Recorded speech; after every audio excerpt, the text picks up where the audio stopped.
It seems a lifetime ago, but remember the early days of the pandemic last year? Back then, the overriding concern about the virus was that it predominantly attacked older people.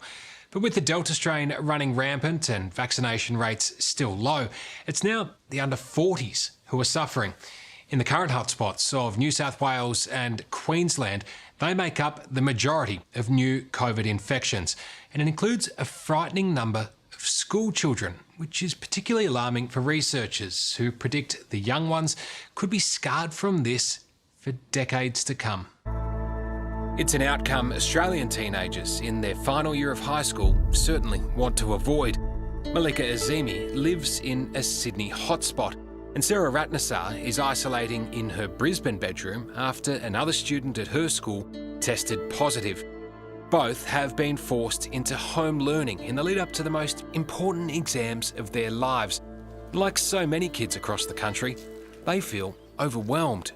It's been pretty difficult, I'm not gonna lie.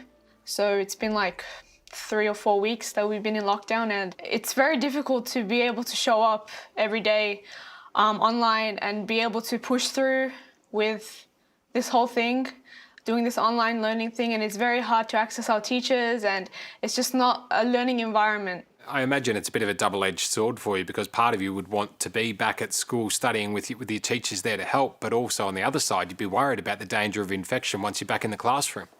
Yeah, it is a really big issue, especially with Delta. I have a younger brother who's very little, and I'd be very concerned for his health, my health, and obviously my parents' health. This Delta variant, of course, is much more contagious. Maybe not quite as contagious as chickenpox, but approaching that degree of contagiousness. And what that means is there really is no prospect of eliminating this virus from the globe, and almost everybody ultimately will acquire this virus, will become infected if they are not vaccinated.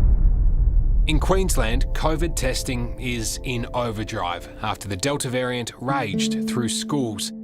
Dr. John Gerard is already caring for dozens of children and their parents at the Gold Coast University Hospital, and he's preparing for many more.